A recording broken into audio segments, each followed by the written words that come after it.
قرآن نازل کیا اگر اس میں شک میں ہے تو پھر اس شخص کے لیے کہ فاتو بسورت من مثلہ، پھر تم لاؤ ایک سورت اس کی مثل. یہ جو لفظ مثل ہے من مثل ہی، اس کی مثل لاؤ. میں نے پہلے بات کی تھی مثل سے مراد حضرت محمد صلی اللہ علیہ وسلم کی بات کی، لیکن ایک بات اور بتا رہا ہوں، اس میں مثل سے مراد قرآن بھی ہے. یعنی تم قرآن کی مثل ایک کتاب لے آؤ. یعنی پوری کائنات کے اندر جیسے قرآن ایک، یہ تفسیر در منصور کے اندر کہا، کہتے ہیں اس سے مراد قرآن جیسے ایک حق اور سچ ہے، جیسے قرآن اور حق اور سچ ہے، باطل اور جھوٹ سے پاک ہے. تم ایک ایسی کتاب لے آؤ جو حق بھی ہو سچ بھی ہو، جو باطل اور جھوٹ سے پاک ہو، ایسی کتاب لے آؤ، اس کی مثل لے آؤ. یعنی یہ دعویٰ کیا رب نے، کہا کہ تم اس کی مثل، قرآن کی مثل ایک کتاب لے آؤ جس میں حقانیت ہو، جس میں صداقت ہو، جس میں سچائی ہو، جس میں جھوٹ نہ ہو، جس میں بطلان نہ ہو، ایسی کتاب لے آؤ. یہ بات کی. پھر اس میں کہا وَادْعُوا شُهَدَاءَكُم مِّن دُونِ اللَّهِ، کہتے ہیں تم پھر گواہ لے آؤ. شہداء یعنی شہداء کا معنی مددگار بھی ہے. اللہ کے علاوہ تم اگر ہو کوئی تمہارے حمایتی ہیں، تمہارے کوئی مددگار ہیں، تم وہ پیش کرو، تم وہ لے آؤ، تمہارے کوئی مددگار ہیں، اس کے مقابلے میں تم لاؤ. یعنی اگر تم اس بات میں سچے ہو لیکن کوئی حمایتی اور کوئی مددگار نہیں ہے تمہارے پاس اس کے کہ جو اس کام کو سر انجام دے سکے، اس کے مقابلے میں آ سکے. لفظ دو، اللہ نے اس کی اگلی آیات کے اندر دو جملے بڑے کمال کے پیش کیے ہیں. اگر ان دو جملوں پر غور کریں، ایک جملہ یہ ہے کہ یہ ہے کہ اگر تم سچے ہو تو اس کتاب لے آؤ، اس کی مثل لے آؤ. پھر آگے رب نے پہلے تو کہا کہ لے آؤ، میں تمہیں چیلنج کرتا ہوں، پھر آگے خود کہہ دیا، دو چیزیں کہہ دی، دو چیزوں کو نفی کر دی. کہا فَإِن لَّمْ تَفْعَلُوا، تم ہرگز نہ کر سکو گے ایسا. دعویٰ بھی کر دیا، بلا بھی لیا کہ لے آؤ، پھر اس کی نفی بھی کر دی، کہا نہیں لاؤ. فَإِن لَّمْ تَفْعَلُوا، تم ہرگز ایسے تم نہیں کر سکو گے. نہیں کر سکو کا مطلب یہ ہے کہ جب قرآن پاک اترا تھا اس وقت موجودہ دور میں کہا تم نہیں کر سکو گے، تم نہیں کر سکتے، ایسا نہیں کر سکو. اب سوال یہ پیدا ہوتا ہے، اگلا ایک اور جملہ کہا وَلَن تَفْعَلُوا، تم ہرگز نہیں کر سکو گے. اس کا مطلب رب نے جب آرڈر کیا کہ تم نہیں کر سکو ایسا، اس کا مطلب یہ کہ ہو سکتا ہے ایک ذہن میں سوال آ سکتا تھا، ممکن ہے کہ بعد میں کوئی کر سکے، بعد میں کوئی کتاب لا سکے، بعد میں کوئی اس کی مثل لا سکے. رب نے کہا نہیں، فَإِن لَّمْ تَفْعَلُوا، ابھی بھی نہیں کر سکو، وَلَن تَفْعَلُوا، ہرگز تم نہیں کر سکو گے. یعنی قیامت تک کے لیے بھی نفی کر دی، یعنی ان کی قدرت اور طاقت کی نفی کر دی، موجودہ بھی اور آنے والے قیامت تک کے لیے نفی کر دی. یعنی رب نے دو جملوں میں کہا وَلَن تَفْعَلُوا، ہرگز نہیں کر سکو گے، یعنی ہمیشہ ہمیشہ ان کے لیے نفی کر دی. یعنی یہ جو میں بات یہاں سے جو اگلی بات میں بتانا چاہتا تھا کہ اس میں یعنی نبی علیہ الصلوۃ والسلام کی عظمت بھی پوشیدہ ہے. یعنی اس آیات کے اندر نبی علیہ الصلوۃ والسلام، میں نے کہا ایکم مثلی، ایک معنی میں نے کہا مثل سے مراد محمد صلی اللہ علیہ وسلم کی ذات ہے. کیا محمد مصطفیٰ صلی اللہ علیہ وسلم کی مثل نہیں لا سکتا. ایک اس میں قاعدہ ہے کہ بڑے استاد کا شاگرد بھی بڑا ہوا کرتا ہے. محمد مصطفیٰ صلی اللہ علیہ وسلم کی مثل نہیں ہے کوئی شخص، بڑے استاد کا شاگرد بھی بڑا ہوتا ہے. قاعدہ یہ ہے کہ جتنا بڑا استاد ہوگا اس کا شاگرد بھی اتنا قابل ہوگا، جتنا نامور وہ قابل اور علم والا ہوگا اسی بنیاد پر اس کا شاگرد بھی ہوگا کہ لوگ اس پر اعتماد کرتے ہیں، ٹرسٹ کرتے ہیں. اگر وہ کوئی بات کر دے اس کو یقینی تصور کرتے ہیں، اس کے علاوہ کسی اور کی بات کو ریجیکٹ کر سکتے ہیں، لیکن نہیں کہتے ہیں جو اس کی زبان سے بات نکلی ہے وہ اتھینٹک ہو سکتی ہے.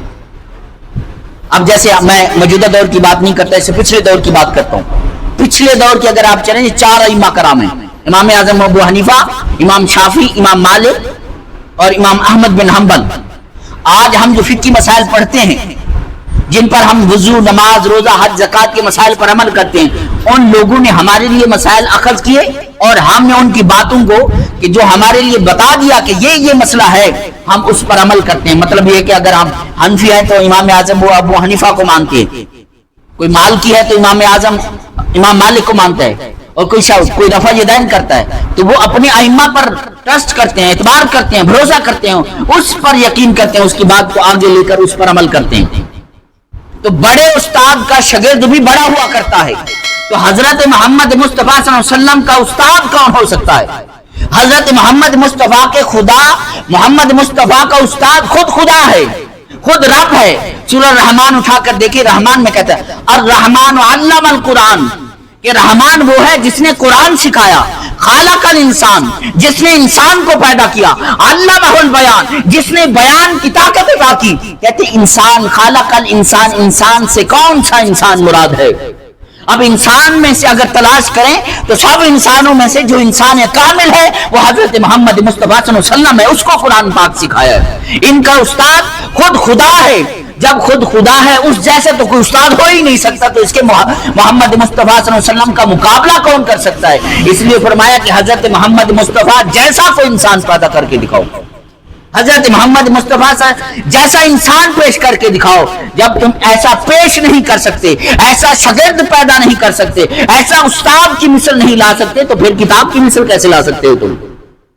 اس لیے فرمایا الرحمن علم القرآن، یعنی رحمان، یعنی یہ جو کتاب سکھائی ہے وہ خود خدا نے سکھائی ہے حضرت محمد مصطفیٰ صلی اللہ علیہ وسلم۔ تو اس لیے اس کی مثل ان کی بات کے مطابق، اس کی بات کی اتھینٹسٹی کے مطابق کسی کی بات اتھینٹک ہو ہی نہیں سکتی۔ اگر وہ بات کر دیں گے وہ سچ اور حق ہوگی، جس میں جھوٹ اور شک کی ملاوٹ ہی نہیں ہو سکتی۔ اگر انہوں نے بتا دیا یہ قرآن رب کا کلام ہے، بتا دیا یہ کلام اللہ کا کلام ہے، تو ان کی بات کے اندر کوئی شک و شبہ ہو ہی نہیں سکتی، اس کی بات اتھینٹک ہے، جو کہہ رہے ہیں وہ سچ ہے اور حق ہے۔ ایک اور مثال میں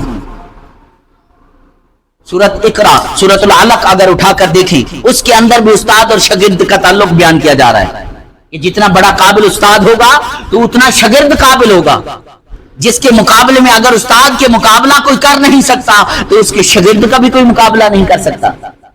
اب سورۃ علق کے اندر کا اقرا بسم ربک الذی خلق، کہ پڑھیں اقرا بسم ربک الذی خلق، اپنے رب کے نام سے پڑھیں۔ حضرت عائشہ صدیقہ رضی اللہ تعالی عنہا فرماتی ہیں، وہ فرماتی ہیں نبی علیہ الصلوۃ والسلام کے پاس وحی کا جو پہلے جو نزول شروع ہوا تھا، اللہ کی طرف سے پیغامات آنے کا جو سلسلہ شروع ہوا تھا، وہ سچے خوابوں کے ذریعے ہوا تھا کہ آپ علیہ الصلوۃ والسلام کو سچے خواب آتے تھے، آپ وہ سچے خواب جو پھر دیکھتے تھے صبح وہی ہو جاتا تھا۔ پھر کہتے ہیں آپ علیہ الصلوۃ والسلام نے تنہائی اختیار کر لی، آپ پھر غار حرا میں جانے لگے، غار حرا میں جاتے اور اپنا کھانے پینے کا سامان ساتھ لے جاتے، وہاں رہتے، وہاں عبادت و ریاضت کرتے۔